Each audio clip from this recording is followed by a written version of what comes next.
Chers auditeurs de Méridien Zéro, bonsoir. Alors, ce soir, à la barre de cette émission, Gérard Vaudan, accompagné de l'inénarrable Eugène Crampon. Bonsoir Eugène. Bonsoir Gérard. Et ce soir, chers auditeurs, nous avons la chance, le privilège et l'honneur de recevoir Pierre Hilard. Pierre Hilard, bonsoir. Bonsoir. Alors, avec Pierre Hilard, chers auditeurs, nous allons traiter du mondialisme. Le mondialisme, ses sources, ses projets. Qu'est ce projet, ses stratégies, et puis bien sûr un lien avec l'actualité. Alors, nous verrons effectivement les sources du mondialisme, les étapes dans notre histoire, la montée en puissance, et puis nous reviendrons surtout sur le XXe siècle, les éco-politiques du mondialisme. Nous aborderons également l'Union européenne, qu'est l'Union européenne si ce n'est une stratégie du mondialisme. Nous développerons ce point, et puis nous aborderons également la notion de communauté transatlantique. Alors, une petite présentation de Pierre Hilard, peut-être très rapide, pour dire que Pierre Hilard, chers auditeurs, si vous ne le connaissez pas, eh bien c'est un docteur en sciences politiques, un essayiste français, un professeur en relations internationales, ses recherches portent principalement sur l'instrumentation de l'Union européenne en vue de la constitution d'un bloc euro-atlantique, et nous pouvons citer le dernier ouvrage commis qui est sur la fondation Bertelsmann. Le titre exact, c'est Un empire des médias et une fondation au service du mondialisme, chez François-Xavier de Guibert, édition réalisée en 2009. Et nous avons bien entendu Eugène, allez-y mon cher Eugène. Oui, il y a 3 autres livres. Un qui est en cours de réimpression, le premier de Pierre Hilard, qui avait fait grand bruit à l'époque, qui s'appelle Minorité et régionalisme en Europe. Un second qui s'appelle La décomposition des nations européennes. Et puis un troisième important, c'est celui à partir duquel nous avons préparé l'émission ce soir, et qui s'appelle La marche irrésistible du nouvel ordre mondial, destination Babel. Tout un programme. Effectivement, tout un programme. Alors, tous les livres chez François-Xavier de Guibert, me semble-t-il. Exact. Alors tous, pourquoi pas Bien, c'est le seul éditeur courageux qui acceptait à l'époque mon manuscrit. Les autres maisons d'édition refusaient. Et c'est le seul qui a accepté. Il a accepté après avoir confié le manuscrit à un spécialiste de l'Allemagne qui a lu et qui a vu les faits, qui s'était à chaque fois référencé. Il a dit que c'était un travail sérieux, qu'on pouvait être choqué et surpris par certaines choses, mais qu'on ne pouvait pas nier des preuves à chaque fois étayées par une référence précise. Et l'éditeur, François-Xavier Guibert, a été courageux, il a accepté de publier. Et depuis, vous savez, j'ai un sentiment de fidélité. La fidélité, ce qui fait que quand quelqu'un vous a fait confiance, on continue dans la foulée. Voilà, tout simplement. Bon. Très bien. Eh bien, écoutez, alors dans un premier temps, Pierre Hilard, j'ai envie de vous demander, l'objectif étant surtout de débattre ou d'apporter un certain nombre de connaissances pour nos auditeurs, je dirais, d'après vous, quelles sont les sources du mondialisme et quelles sont... Alors rapidement, vous nous brossez ça assez rapidement quand même, tout de même. Nous n'avons qu'1 heure et demie, ce n'est que la première question. Vous faites peur. Alors, le mondialisme. Déjà, voyez-vous, je vais définir 2 mots. Mondialisme et mondialisation.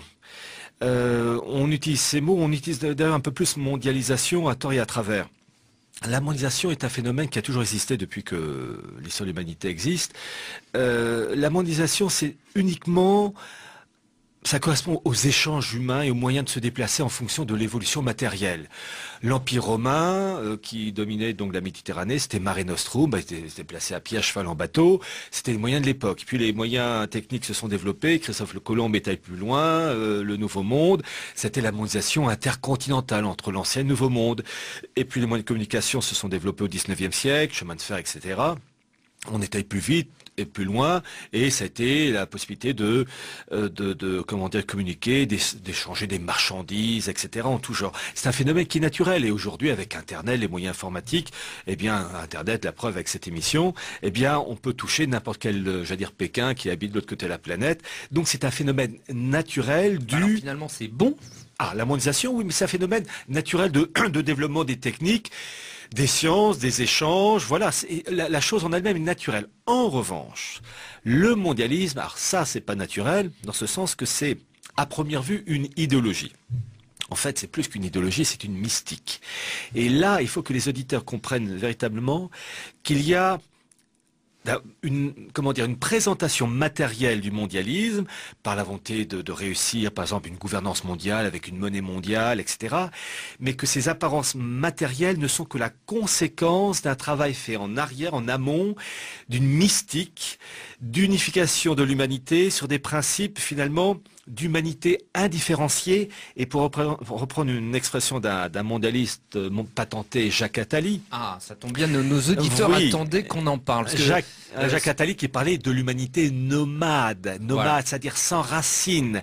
Et le mondialisme le rejette tout ce qui est tradition, le classicisme, les choses ancrées dans le passé, où on se transmet le flambeau. Négation des identités. Voilà, négation des identités. Et le mondialisme veut faire de l'homme un être indifférencié, nomade, interchangeable, productiviste, et j'appelle ça un estomac prolongé par un simple sexe. Oui, c'est ça, c'est-à-dire que plus de blanc, plus de noir, que du gris et des pousseurs de caddie. Oui, et des consommateurs, et je dis toujours que tout le programme du mondialisme, il est sorti en 1931 dans un livre apparemment de science-fiction, mais en fait c'est un véritable programme politique, c'est l'ouvrage de Aldous Huxley, Le meilleur des mondes, où vous avez un État mondial avec des blocs continentaux unifiés, dirigés par un grand administrateur pour chaque continent. Et lorsque vous parliez de cette humanité indifférenciée, le grand administrateur du bloc européen porte un prénom et un nom particulier. Le prénom, il s'appelle Mustapha, le nom Meunier. Mustapha, prénom typiquement arabe, Meunier, nom typiquement français, mais il n'est plus arabe, il n'est plus français, il est un produit hors sol, produit du système, indifférencié. Et en 1931, cet ouvrage qui présentait donc un idéal d'État mondial avec une humanité subdivisée en 5 catégories entre les très intelligents, moyennement intelligents et puis ceux qui sont vraiment abêtis en fonction de manipulation génétique. En 1931, ce livre était, oui, un bon livre de science-fiction, mais en fait, il devait être rangé dans le rayon sciences politiques. C'est un programme politique. Et si j'ai le temps, je parlerai de Aldous Huxley, de ses origines et de son frère, Julian Huxley. Si vous me permettez, ou bien vous avez peut-être d'autres questions. Citez le livre. Vous n'avez pas cité le livre, Pierre. Alors, pour Aldous Huxley, c'est le meilleur des mondes. A Brave New World, qu'on achète à la FNAC à 7-8 euros, je crois, le bouquin, livre de poche. Alors, c'est la théorie du grand complot dans toute sa splendeur, là, alors, vous nous relatez. C'est amusant parce que le mot complot n'existait pas jusqu'à l'affaire Strauss-Kahn. Et là, quand les oligarchies sont touchées, alors là, c'est le complot pour certains. En fait, bon, déjà, oui et non. Oui, d'abord, le complot, ça existe. Le mot existe, les choses existent. L'assassinat de Kennedy, il y a un complot. On devine qu'il y a certaines choses qui ont joué en sa défaveur, mais on n'arrive pas à préciser de manière nette, précise, carrée, les commanditaires. Bon, il y a eu un complot. Le complot, ça existe. Mais dans le cas actuel du nouvel ordre mondial, du mondialisme, il y a un complot, oui, mais un complot qui laisse quand même pas mal de traces, de documents, de rapports. Il suffit de consulter soit le site de la Commission européenne, soit aller à l'UNESCO, soit lire les rapports du Parlement européen. Vous savez, mais est-ce que vous diriez que c'est une conspiration à ciel ouvert? Ah, c'est l'expression de Richard de Coudenhove-Kalergi, reprise, en fait, qu'il a reprise auprès de H.G. Wells, l'Open Conspiracy. Oui, c'est oui. Les preuves sont devant nous. Simplement, il faut être curieux.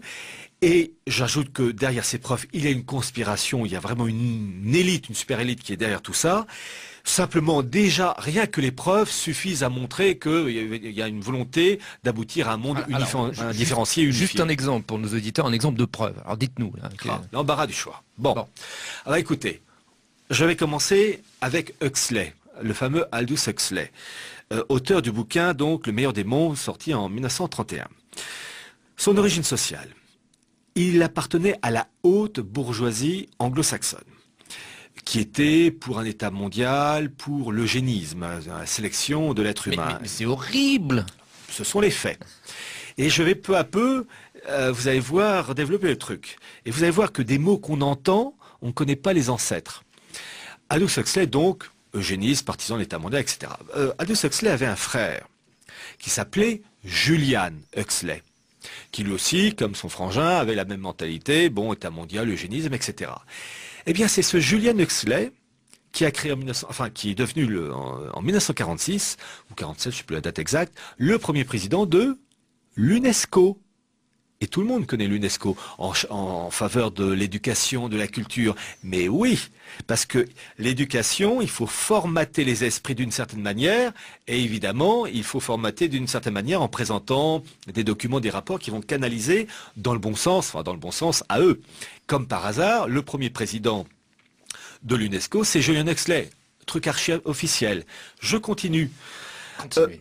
On parle, vous savez, de cet institut qui s'appelle le WWF, archi connu, le World Wide Fund for Nature, enfin la protection de la nature. Le logo est un petit panda. Voilà. Les petits pandas, ils sont Petit mignons, panda, les petits mais pandas. c'est sympa. Et protection de la nature, toute personne censée, pour la protection de la nature, contre la pollution, de l'eau pure, un air respirable, la chose en elle-même est normale. Bon. Qui est le fondateur du WWF? Eh bien, c'est cousin Huxley, non? C'est toujours le Julian Huxley. Lui. Le même. Personne ne le connaît. Et en fait, la création de cet institut, il a un site internet, WWF, il suffit d'aller sur j'allais dire, cliquer sur Histoire, on a tout l'historique avec le fondateur, Julian Huxley, pour vous dire, comme c'est pas un complot, il suffit de lire. Site officiel. Eh bien, le Julian Huxley, pourquoi il a créé cet institut? Dans le but New Age, vous savez, de divinisation de la nature, c'est-à-dire faire de la nature, on appelle ça Gaïa, Gaïa, la mère nature, qu'on voit dans le film, et juste au moment où je parle du film... Normalement, le nom vous échappe à ce moment-là. Hein. On a, vous savez, tous les personnages en bleu, il est sorti il y a un an. Avatar. Avatar, voilà. Un point pour Gérard Vaudin. Bravo. Eh ben, Avatar, c'est l'exemple type d'une tribu qui a pour dieu un arbre, qui est lié à la nature, c'est cet idéal de divinisation de la nature. C'est typiquement New Age mondialiste. Et je continue. Donc c'est Julian Huxley. On peut quand même, excusez-moi, je vous coupe, mais on peut quand même diviniser la nature sans être mondialiste. Ah bah, chez eux, si, parce que l'amour de la nature, moi j'aime la nature, mon rêve c'est de créer une forêt, pour vous dire que, mais c'est pas pour autant que je vais faire d'un chêne planté, que j'ai déjà planté d'ailleurs quand j'avais 15 ans dans le jardin de mes parents, que je vais en faire un dieu. En fait, c'est une volonté d'inversion, faire disparaître les religions, et en particulier le catholicisme, et on parlera aussi de l'engagement des autorités politiques, des autorités religieuses romaines depuis Vatican II. Ouais. Je rappelle l'encyclique de Jean XXIII, donc on est dans les années 1960. Donc premier pape de Vatican II qui parle dans son encyclique Pacem in Terris d'un État mondial. Voilà. Alors il faut être franc, il ne cite pas État mondial, il n'écrit pas gouvernance mondiale, mais les phrases, les mots qu'il utilise vont dans ce sens-là. Et très rapidement pour le fameux Julian Huxley, donc premier président de l'UNESCO, fondateur du WWF qui divinise la nature, qui a été le premier président du WWF, eh bien le mari de la reine des Pays-Bas de l'époque, à l'époque il s'appelait la reine Juliana, son mari s'appelait le prince Bernhard, et qui a été aussi le premier président du Bilderberg, autre institut mondialiste. Donc on retrouve toujours les cousins, les copains, des liens soit familiaux, soit des liens professionnels. Et c'est archi officiel, vous allez sur le site du WWF et vous avez toute la liste des présidents dont le prince Bernhard qui ensuite a eu comme successeur, un des successeurs, le mari de la reine d'Angleterre, le prince Philippe. Et je demande aux auditeurs d'être très attentifs, les familles royales anglaises et hollandaises sont très puissantes. Il ne faut pas voir uniquement le carrosse et puis la main qu'on agite devant le bon peuple. Ce sont des familles liées au mondialisme, richissimes, et le cousin, c'est un peu petit détail, le cousin de la reine d'Angleterre, donc Elisabeth II, le cousin qui s'appelle Michael de Kent, et le grand patron de la franc-maçonnerie anglaise. Là, donc vous voyez, bon voilà. J'allais vous demander, et quid de la franc-maçonnerie dans tout ça, parce que dans, on va dire, l'imaginaire commun, ou enfin un cliché par excellence, la franc-maçonnerie tire les ficelles, dirige tout, etc. Alors oui, quelque chose là-dessus? Alors, on peut établir un parallèle entre... Alors d'abord, avant de parler du parallèle, un historique très rapide de la franc-maçonnerie. Toujours commencer les origines, puis arriver à la situation actuelle. Officiellement, la première loge maçonnique a été créée en 1717, à Londres, par 2 Anglais. Alors je dis bien officiellement parce qu'en fait, il y a eu des signes avant-coureurs bien avant 1717. Mais j'allais dire l'accouchement officiel, c'est 1717. 2 Anglais, 2 protestants, parce qu'il faut bien rappeler que le protestantisme est lié à la maçonnerie. En quelques mots, je dirais pourquoi tout à l'heure. Ces 2 protestants anglais, le premier, l'anglais s'appelait James Anderson. Et le deuxième anglais, je dis bien anglais, mais qui porte un prénom et un nom bien français, il s'appelait Jean Théophile Desaguliers. On va dire, attendez, ça fait pas très british tout ça. La raison est toute simple. Jean Théophile Desaguliers a fui la France après la révocation de l'édit de Nantes en 1685 avec ses parents. Il était donc un huguenot. Il a été naturalisé anglais, donc il a gardé son prénom et son nom français. Et bon, en revanche, protestant lui aussi. Et en fait, la maçonnerie anglaise, maçonnerie tout court, vous avez la maçonnerie athée, la maçonnerie déiste qui dit qu'il y a une entité supérieure sans donner de définition précise. En fait, le bloc, le cœur même de l'idéologie maçonnique, repose sur 3 points. Alors je vais citer les 2 premiers mots qui font des mots sérieux, mais je vais expliquer. Le premier, c'est ce qu'on appelle le nominalisme. En philosophie, qu'est-ce que ça veut dire? Ça veut dire que chacun a sa vérité. Tu as ta vérité, j'ai ma vérité. Et d'ailleurs, quand on discute souvent, les gens disent, écoute, je respecte ta vérité, tu as ta vérité, moi j'ai la mienne. Chacun a sa vérité, et c'est une vérité évolutive. C'est-à-dire que ce qu'on pense aujourd'hui sera changé dans 6 mois, 1 an, 2 ans. Alors que dans la morale catholique, il est dit qu'il y a des vérités éternelles qui ne bougent pas. Bon, voilà, c'est un fait. Deuxième point de l'idéologie maçonnique, c'est le naturalisme. C'est-à-dire que, d'ailleurs c'est en opposition complète avec le catholicisme. Le catholicisme dit qu'il y a un homme qui est né, Jésus de Nazareth, qui est le Messie, le Fils de Dieu, etc., qui est mort sur la croix, ressuscité, etc. Bon, et qu'il faut y croire. C'est une vérité absolue religieuse, c'est la révélation. Le naturalisme maçonnique dit n'importe quoi, il n'y a aucune explication scientifique prouvant par A plus B que ce Christ est le Messie, qu'il est né d'une vierge, qui est resté toujours vierge même après sa naissance. C'est techniquement, biologiquement impossible. Ressuscité, apportez-moi la preuve, il n'y a aucune preuve. Donc, en fait, le naturalisme a une vision purement, j'allais dire, médicale, scientifique, qui rejette le surnaturel, qui, quelquefois, pour le catholicisme, dit que parfois il y a des choses qui ne peuvent pas s'expliquer matériellement, scientifiquement. Et le troisième point de l'idéologie maçonnique, c'est que c'est la primauté de l'homme. L'homme est au centre de toute chose, alors que dans le catholicisme, c'est Dieu qui est au centre de toute chose, et l'homme qui est le second. Voilà, pour faire court. Alors, je précise une chose, c'est que l'idéologie maçonnique, c'est l'homme en règle générale, au centre de toute chose, et vous avez eu, entre guillemets, au sein du groupe maçonnique, des loges maçonniques, des branches dissidentes. Et je vais peut-être faire bondir certains, des branches protestantes maçonniques qui se sont spécialisées dans des catégories d'hommes. Dans ce sens que le communisme est une branche maçonnique protestante qui s'est catégorisée dans un homme particulier, le prolétaire, la branche sociale. C'était pas le bourgeois, c'était pas le noble, c'était le prolétaire, le monde ouvrier. Bon.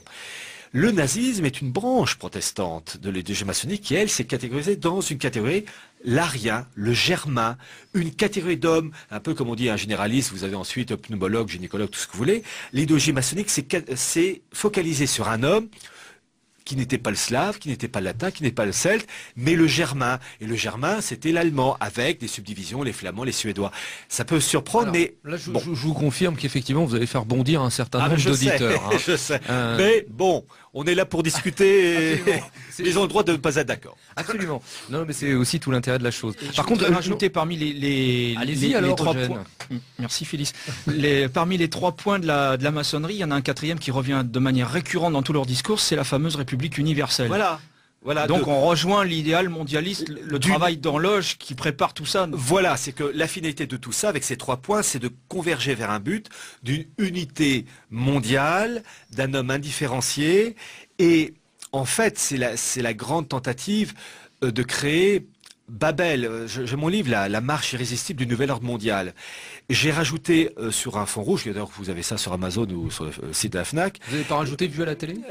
Non, pas encore, parce que je passe pas à télé. Si une fois je suis passé à France 24 avec l'ambassadeur afghan, mais ils m'ont jamais réinvité. C'est lui qui disait entre autres que c'était en 2008, hein, mars 2008 je crois l'émission, où il disait que les choses s'amélioraient en Afghanistan. Bon, je lui ai dit que... Il avait raison. Ah oui, si on est taliban, forcément. Voilà, et je lui ai dit, écoutez, si vraiment c'est le cas, il manque plus qu'un office du tourisme à Kaboul.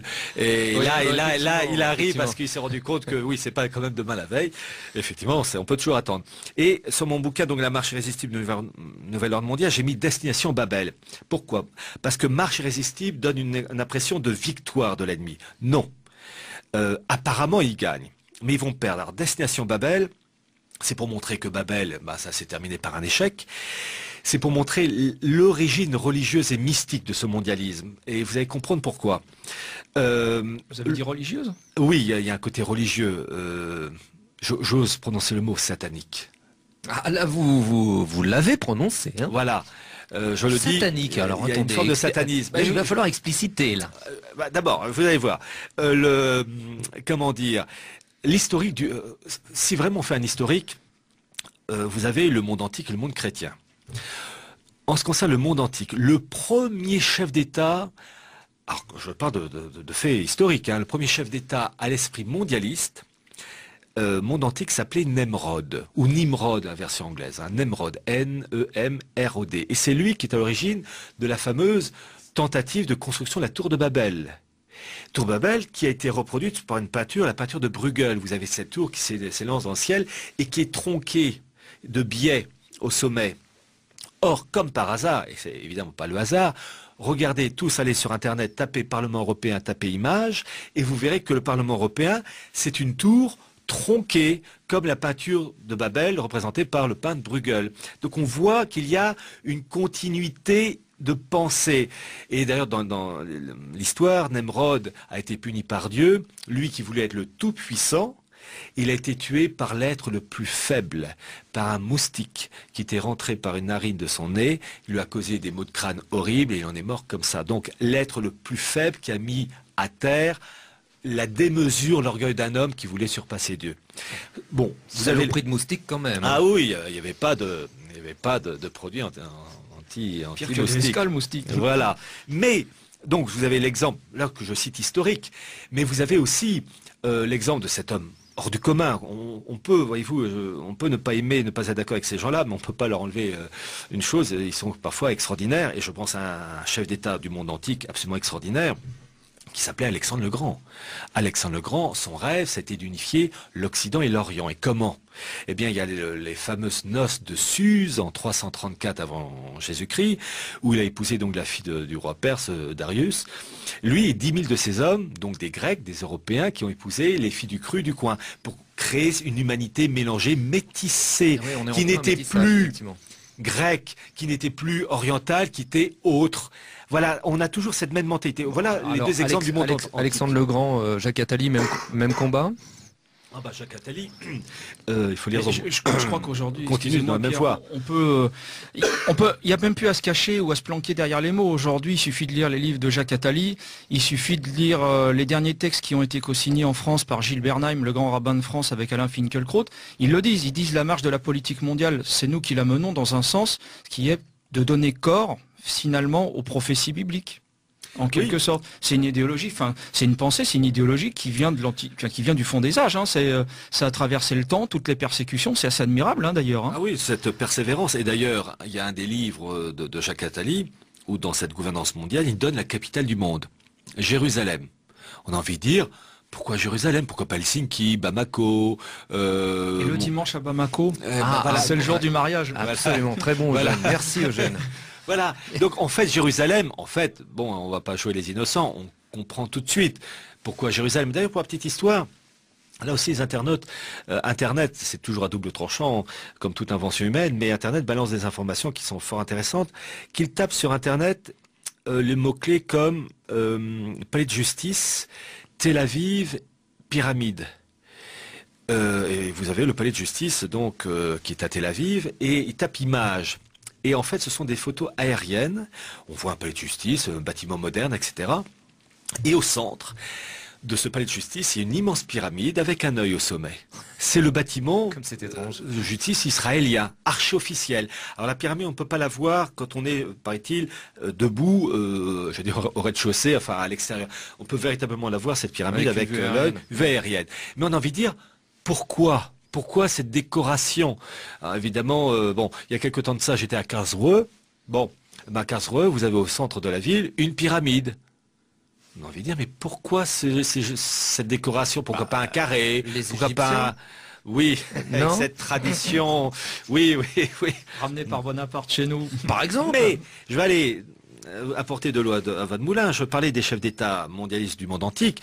Le premier chef d'État esprit mondialiste de l'ère chrétienne, c'est un empereur du Saint-Empire romain germanique du XIIIe siècle, qui est mort en 1250, et vous allez voir la modernité du bonhomme, un homme extraordinaire qui s'appelait Frédéric de Hohenstaufen, qui était très intelligent, cultivé. C'est lui, entre autres, qui est l'auteur d'un traité sur l'art de la chasse avec les faucons. Et traité qui est toujours valable. Donc vraiment un homme éclectique, mais surtout, il était, et ça c'est l'esprit typique du mondialisme, indifférent au catholicisme. Je rappelle, le XIIIe siècle, c'est l'époque de Saint-Louis, c'est l'époque du catholicisme, des cathédrales, bon. Et lui, c'est le premier chef d'État à voir les religions d'une manière indifférenciée, que ce soit le catholicisme, l'islam, le judaïsme. Pour lui, c'était pareil, il fallait un mélange de toutes les religions, et ça allait très loin, puisque il s'est fait excommunier par l'Église, il a fait venir des immigrés, en fait des soldats musulmans avec leur famille, regroupement familial, je croyais que en Giscard, Italie, en 73. oui, mais en fait, en Italie du Sud, dans un petit patelin qui s'appelait Lucera, il leur a construit une mosquée. Donc vous voyez, avec les moyens techniques de l'époque, la mondialisation de l'époque qui faisait que les moyens de déplacement étaient lents, à cheval, etc., ce que vous voulez, mais déjà il avait cette volonté de mélanger en terre chrétienne, eh bien une mosquée avec des populations musulmanes, chose absolument incroyable à l'époque, mais il était moderne par rapport à notre époque, alors là, il serait gâté.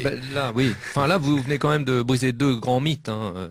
Pierre Hillard, Alexandre désolé, le Grand c'est et Hohenstaufen.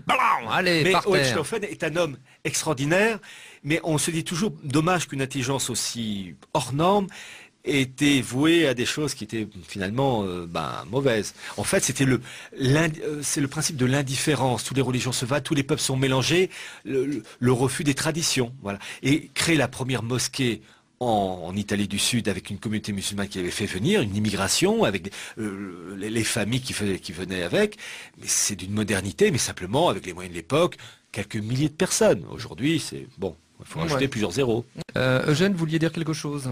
Non, je crois qu'on a fait le tour des origines bibliques du mondialisme, on va dire ça comme ça, de la maçonnerie. Je crois que l'accélération se fait après la Révolution française, de cet esprit-là. Ah ça, oui. Vous citez même un personnage emblématique dans vos écrits, c'est Anacharsis Clootz. Oui, Anacharsis Clootz, qui était français, mais en fait, il faut toujours s'intéresser aux origines, était un juif prussien. Un juif prussien naturalisé français qui, je vais citer sa formule, disait, alors je cite Anacharsis Clootz, donc dans le moment de la Révolution française, l'humanité ou le genre humain ne vivra en paix que lorsqu'il ne formera qu'un seul corps, une nation. En fait, dans son esprit à lui et puis de ses copains, la Révolution française n'était pas une finalité mais une étape. Il fallait détruire un ordre classique. Je rappelle que la mort de Louis XVI, alors là je vais dire uniquement quelque chose de factuel, après on est pour, on est contre, c'est autre chose. Mais la mort de Louis XVI, guillotiné donc place à Concorde à l'époque, donc enfin à l'époque ça s'appelait place Louis XV, guillotiné le 21 janvier 1793, c'est un baptême, un rituel maçonnique avant d'une certaine manière, puisqu'en fait les révolutionnaires ont fait plus que tuer le roi, ils ont... Alors, pour être plus précis, d'un point de vue strictement politique, le roi de France, qui s'appelle Louis XVI, Louis XV, Louis XIV, Henri IV, etc., était le lieutenant du Christ. C'est-à-dire que la France, depuis le baptême de Clovis en 496, était finie de l'Église. Voilà, bon, c'est purement historique, comme je dis, le Christ est mort pendu, crucifié, fusillé, c'est crucifié, c'est un fait. Bon. Donc là, les rois de France étaient les lieutenants du Christ, et les rois de France devaient, en tant que délégués du Christ, appliquer une politique catholique. Mais voilà, la nature humaine, elle est là, et la faiblesse humaine, elle est là, et les rois de France, il y a eu tout. Hein. Il y a eu entre Saint-Louis et Louis XV, il y a une légère différence. Mais les rois de France avaient, lors des paroles du sacre, des paroles très précises. Ils prêtaient serment en disant qu'ils devaient lutter contre l'hérésie. Alors, juive au début, puis avec les protestants, ça s'est rajouté. Louis XVI, il a d'ailleurs violé les paroles du sacre, puisque il a 3-4 ans avant la Révolution française, financé avec ses propres deniers la restauration de la synagogue de Metz. Il a violé les paroles du sacre. Donc pour vous montrer que ils avaient beau être, d'un point de vue de sciences politiques, les délégués, les ministres de lieutenant du Christ, en tant qu'hommes, ils commettaient parfois des bêtises. Et en fait, la Révolution française, à défaut, et je pense en particulier à Robespierre, qui a voté la mort de Louis XVI, à défaut de pouvoir décapiter le Christ, Ils ont décapité l'élément le plus proche, son lieutenant. Et je n'ai jamais pu savoir le nom. Lorsque Louis XVI a été décapité, il y a un homme qui a plongé un tissu, un mouchoir, peu importe, dans le sang de Louis XVI, et qui a aspergé 3 fois la foule. Dans le rituel catholique, au début, vous avez un chant latin qui se dit « aspergeme », c'est-à-dire que le prêtre, avec le goupillon, bénit la foule avec de l'eau bénite. Et cet homme-là, il a fait la même chose, mais avec le sang de Louis XVI. Les gens qui voient ça de manière matérielle vont dire, oh, mais surtout ceux qui étaient présents autour de l'échafaud ont dû se dire, oh, mais il est con ce mec, il nous balance du sang, mais ça va pas partir au lavage, je vais me faire engueuler par ma bonne femme, il est con, voilà le truc, bien, ras des pâquerettes. Ah non. Oui, ras des pâquerettes pour ceux qui voyaient que l'aspect matériel. En fait, c'était un baptême, un rituel. C'est-à-dire, à défaut d'avoir pu tuer le Christ, ils ont décapité son lieutenant et ils baptisaient la naissance de cette France, s'appuyant sur les principes maçonniques, sur le sang de la victime. C'est un rituel. C'est un rituel. Je rappelle que la sainte ampoule qui permettait le sacre des rois de France depuis Clovis, cette sainte ampoule qui ont prélevé une petite goutte de cette ampoule qui, paraît-il, avait été apportée par le Saint-Esprit au moment de baptême de Clovis en 496, cette sainte ampoule a été détruite, brisée par Philippe Ruhl, R-U-H-L, qui était protestant. On retrouve toujours, vous verrez jamais un catholique traditionnaliste de la Révolution française, vous verrez toujours des origines bien précises, et ce n'est jamais l'effet du hasard. Donc on voit bien qu'il y a une césure. Fédéré de Charles Maurras. Il joue un rôle. Il joue un rôle. Le maçon, le protestant et le métèque. Voyez-vous, il faut voir... Avec des guillemets, Eugène, hein, c'est bien... Il faut voir. Maurras parlait des 4 États confédérés. Mais, chose est sûre, lorsqu'on voit l'origine de ceux qui sont à la tête de la finance américaine, on croit lire la liste de Schindler. Alors justement, tiens, parlons de la finance, là. Parlez-nous je dirais, du rôle de la banque, là. À ce micro, il y a quelques semaines, on avait Alain Soral, qui était notre invité.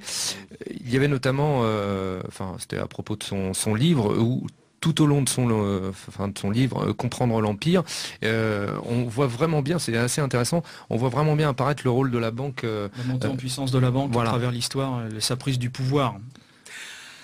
Alors, la Fed, 1913 non 1913, en fait, vous savez, en histoire, tout a été inventé. Et la Fed, avec Goldman Sachs et compagnie, en fait, le Goldman Sachs, il s'appelait l'ordre des Templiers au XIIIe siècle. L'ordre des Templiers au XIIIe siècle, Philippe le Bel, pour vous montrer la modernité, que la mondialisation n'est que l'accélération des techniques, mais que l'esprit reste le même. Philippe le Bel, donc des années 1300 par là, était emmerdé par une super, entre guillemets, corporation, c'est un groupe religieux, mais qui était en même temps une puissance financière énorme, qui était un État dans l'État.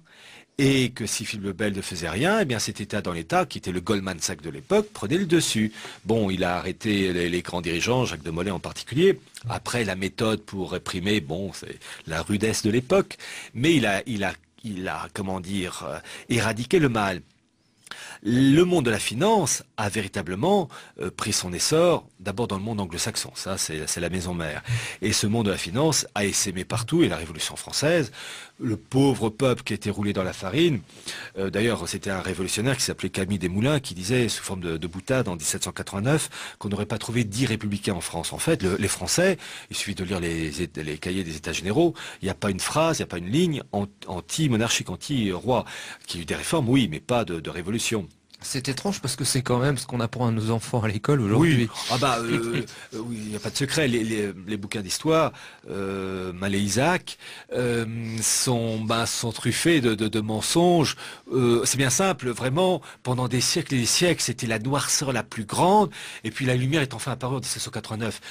Il ne s'agit pas d'enjoliver la période d'avant 89. Il y avait des choses qui n'étaient pas jolies, mais il y avait des choses magnifiques. Et quand je vois la cathédrale ou la chapelle Sainte-Chapelle, quand on voit Beaubourg à côté, je préfère la Sainte-Chapelle sans hésiter. Il y a des choses extraordinaires. Dites donc, le quartier est super sympa, Beaubourg. En plus, les gens vivent la main dans la main, si je puis me permettre. Écoutez... Bref. Alors, revenons à la banque. Alors, pour actualiser quelque peu, la banque et les deux plus grosses boucheries européennes que sont la Première et la Deuxième Guerre mondiale. Une analyse, un mot là-dessus? Alors, je disais tout à l'heure que, en fait, l'origine du mal est quand même anglo-saxon, associé aussi à une élite juive. On peut pas se voler Rothschild, entre guillemets. oui, il s'appelait pas Dupont-Durand, il s'appelait Rothschild. Donc, je dis tout de suite, l'antisémitisme est une faute morale, mais moi, je suis personnellement catholique, donc on doit être respectueux des personnes, peu importe leurs origines, mais on peut quand même constater leurs défauts et ne pas être d'accord avec l'action d'un tel ou un tel. Donc, il ne faut pas se voiler la face. Ils sont pas corses, hein, ceux qui agissent. Donc, les Rothschild, le monde de la finance juive associé à une élite commerciale britannique, ben, ils ont mené le bal. Et pour les Premières et Deuxième Guerres mondiales, en fait, il faut lire les ouvrages anglo-saxons ou allemands, mais anglo-saxons en particulier, parce que vous savez, là où se trouve le poison, se trouve le remède, très souvent. Et vous avez des anglo-saxons à l'origine du mal, mais vous avez aussi des anglo-saxons qui ont su combattre ce mal. Et je pense en particulier d'abord à un Anglais naturalisé américain qui est mort en 2002, et c'est un sacré monsieur, il s'appelait Anthony Sutton, Sutton S-U-T-O-N, il y a des vidéos sur Dailymotion, YouTube, et un autre, lui un américain qui s'appelait, il est mort en 77, il s'appelait Carroll Quigley. Et en ce qui concerne Anthony Sutton, il a écrit entre autres plusieurs livres sur le mondialisme, enfin sur les oligarchies, et entre autres écrit une trilogie dans les années 60, Wall Street et le nazisme, Wall Street et les bolcheviks, et Wall Street et FDR. FDR, c'était Franklin Delano Roosevelt. Livres malheureusement qui n'ont pas été traduits en français, hélas, et entre autres dans le bouquin donc Wall Street et les bolcheviks, Anthony Sutton apporte les preuves. Alors quand je dis les preuves, d'abord, je situe le personnage, il était professeur d'université à l'Institut Hoover, et il s'appuyait sur les travaux, sur des pièces d'archives, uniquement des pièces d'archives du Congrès des États-Unis, enfin de différents instituts. D'ailleurs, il a payé très cher ses découvertes parce que il avait déjà une formule qui disait persecute, never prosecute, c'est-à-dire persécuter, jamais poursuivre en justice. Il n'a jamais été poursuivi en justice, mais il était puni parce qu'il était foutu à la porte de sa chaire d'enseignement de l'Institut Hoover et interdit de consulter les pièces d'archives des congrès des États-Unis, etc. Et entre autres, comme par hasard. Donc c'est déjà facile pour vous dire que le bonhomme, il était inattaquable. Bon, et quand il a sorti ses bouquins des années 60 pour donc sur les bolcheviks, il montre avec les références, c'est bien simple, je me disais, quand je lisais le bouquin, je disais, Anthony, il me faut la preuve, la référence, le file, dossier, numéro temps, rapport temps, page temps, le truc béton. Et chose qu'il met, il montre que la City, City et Wall Street, les deux centres de l'oligarchie anglo-saxonne, ont financé les bolcheviks. Et je vais citer deux exemples. Le premier exemple, c'est la première ambassade, sans avoir le nom, représentation politico-commerciale de la toute jeune Union soviétique, révolution bolchevique 1917, en 1918, la première représentation politico-commerciale de l'Union soviétique aux États-Unis n'était pas à Washington, capitale des États-Unis, mais à New York. C'est une autre capitale. Capitale de la finance, capitale de beaucoup de choses, et Anthony Sutton va très loin, puisqu'il donne toute la liste des membres du comité de cette représentation soviétique qui n'était même pas dirigé par un russe mais par un allemand qui s'appelait Ludwig Martens, très intéressant. Tous pairs. Et l'adresse se trouvait exactement dans le gratte-ciel où se trouvaient tous les grands patrons de la finance de Wall Street. Je crois que c'était au 17e étage, enfin peu importe l'étage de l'immeuble, que ce soit au 25e, pour vous dire. Et le deuxième exemple que je peux vous citer, donc déjà rien que ça on a envie de dire, bon. Et le deuxième exemple, la première banque soviétique qui a été créée en 1922, 1923, 24, enfin au début des années 20, cette première banque soviétique s'appelait la Ruscombank. Donc on va dire, banque soviétique dirigée par un soviétique, enfin un truc là. Non. La première banque soviétique était dirigée par un juif suédois qui s'appelait Olof Eichberg, qui était le patron de la finance suédoise très liée au monde anglo-saxon, et d'ailleurs la Nidbanken, je crois, ou la Nuitbanken, je ne sais plus exactement le nom suédois, dirigé donc par Olof Eichberg, et Olof Eichberg avait un représentant de sa banque à Londres, et son nom est très facile à retenir, c'est une marque de thé qui s'appelait Earl Grey, et Earl Grey qui avait donc comme supérieur Olof Heichberg, travaillait main dans la main avec les oligarques anglo-saxons, dont un, si j'ai le temps d'en parler, qui s'appelait Alfred Milner, qui était le directeur de cabinet du premier ministre anglais Lloyd George.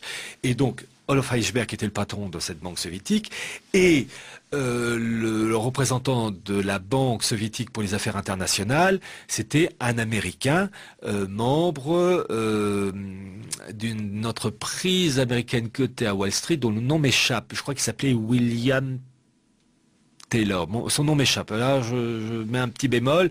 Je sais que c'est un Américain. Donc, pour vous montrer les accointances, et il a fait pareil avec le nazisme, il a montré avec les documents, les références, les sommes d'argent transmises par les élites anglo-américaines aux personnes entourant Hitler.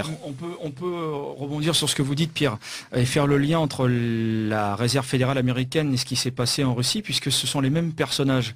Il y a une banque, précisément, qui s'appelle la banque Kuhn-Loeb-Eco, c'est elle qui a financé, dans laquelle on retrouve quelqu'un comme Jacob Schiff, et puis surtout le fameux James Paul Warburg, qui était l'administrateur de la banque Kuhn-Loeb-Eco, mais qui est le véritable fondateur de la réserve fédérale, et qui a déclaré un jour, nous aurons un gouvernement mondial, qu'on le veuille ou non. Ça, c'est son fils.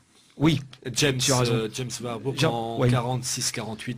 Il l'avait bien formaté. Ah oui, et donc il est le fondateur, il est l'administrateur de la banque Kuhn-Loeb-Eco, mais il est le fondateur aussi de la réserve fédérale américaine. Même son premier président. Son premier président, exact. Et je vais continuer dans parce que on retrouve toujours les mêmes petits groupes, les mêmes oligarques. Ce sont des liens souvent familiaux d'ailleurs. Ethniques, financiers, religieux, spirituels. Corse. Toujours corse. On va avoir des emmerdements. On va se faire plastiquer le studio. Alors, en fait, vous parliez de Warburg, et je vais apporter de l'eau à votre moulin, puisque, en fait, il y a deux branches Warburg. Il y a la branche allemande et la branche américaine.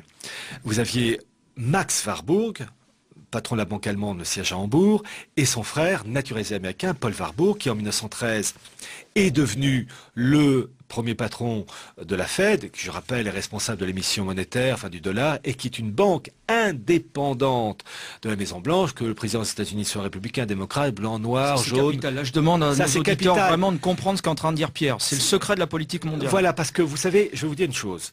Il y a deux choses dans l'histoire de l'humanité. L'argent et le cul. Vous enlevez ça, il n'y a plus rien.